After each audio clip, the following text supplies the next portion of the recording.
1952년 7월 전쟁보다 깊은 내부의 소용돌이. 1952년 7월의 대한민국은 총성이 아닌 정치의 갈등으로 들끓고 있었다. 전쟁의 한복판에 있었지만 국민들은 단순히 전선의 상황보다 정부의 권력투쟁과 헌정 질서의 붕괴 위기에 더욱 민감하게 반응했다. 이달은 대한민국 현대사에서 민주주의의 기로로 기록될 만큼 중요한 사건들이 연이어 벌어졌다. 7월 1일 이승만 대통령은 개헌안이 국회를 통과한 지 며칠 만에 발췌개헌 국민투표 실시를 공표했습니다. 이 개헌안은 대통령 직선제를 주요 내용으로 담고 있었으며 이승만 대통령은 이를 통해 정통성을 강화하겠다는 의지를 분명히 했습니다. 7월 3일 유엔군 사령부는 한국 정부의 정치 개입 우려에 대해 유감을 표명하며 민주주의 원칙을 준수해줄 것을 요청했습니다. 특히 미국 측은 계엄령 하에서의 개헌 처리에 대해 부정적 입장을 취하며 이승만 정부에 조심스러운 경고를 보냈습니다. 7월 5일 서울 북방 전선에서 중공군의 고지 점령 시도가 계속되고 있습니다. 철원과 금성 전선 일대에서 치열한 고지전이 벌어졌고 국군과 유엔군이 이를 막아내며 수많은 병력이 희생됐습니다. 7월 6일 부산에서는 발췌 개헌 반대 여론이 고조되는 가운데 일부 대학생들이 거리 시위를 벌였습니다. 경찰은 즉시 해산 조치를 취했고 일부 학생이 연행되며 계엄령 하의 집회 자유 제한에 대한 비판이 제기됐습니다. 7월 10일 이승만 정부는 국민투표를 위한 준비 작업에 본격 착수했습니다.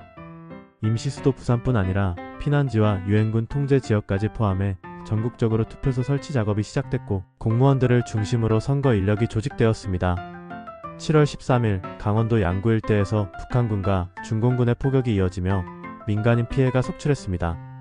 이에 따라 인근 주민들이 다시 남하했으며 피난민 수용 문제와 구호물자 부족 현상이 심각해지고 있습니다. 7월 17일 제헌절을 맞아 정부 주최 기념식이 부산에서 열렸습니다. 하지만 정치적 긴장감 속에서 기념식은 매우 간소하게 치러졌고 시민들의 관심은 대부분 개헌 국민투표 결과에 쏠려 있었습니다. 7월 19일 개헌 반대파 정치인들과 시민단체가 국민투표의 공정성을 문제 삼으며 감시단 구성을 제안했습니다. 그러나 정부는 계엄령 하에서는 별도의 감시체제가 불필요하다고 일축하며 갈등이 깊어졌습니다. 7월 22일 전국에서 발췌 개헌안 국민투표가 실시되었습니다. 정부는 국민들이 자발적으로 투표에 참여했다고 발표했으나 일부 지역에서는 투표 강요와 부정행위 의혹이 제기되며 투표의 정당성에 대한 논란이 일었습니다. 7월 25일 정부는 국민투표 개표 결과를 발표하며 개헌안이 압도적인 찬성으로 통과되었다고 밝혔습니다. 공식 발표에 따르면 약 72%의 투표율과 74% 이상의 찬성률을 기록했으며 이에 따라 대통령 직선제를 핵심으로 하는 새 헌법 체제가 확정됐습니다. 그해 7월은 단지 여름의 열기 때문만은 아니었다. 전쟁의 고통 속에서 국민들은 그보다 더 치명적인 내부의 정치적 전쟁을 지켜보아야 했다. 계엄령이라는 이름 아래 직선제라는 껍데기 속의 권력은 더욱 공고해졌다. 하지만 역설적으로 이 시기는 대한민국 국민에게 진짜 민주주의란 무엇인지를 묻게 만든 시기이기도 했다.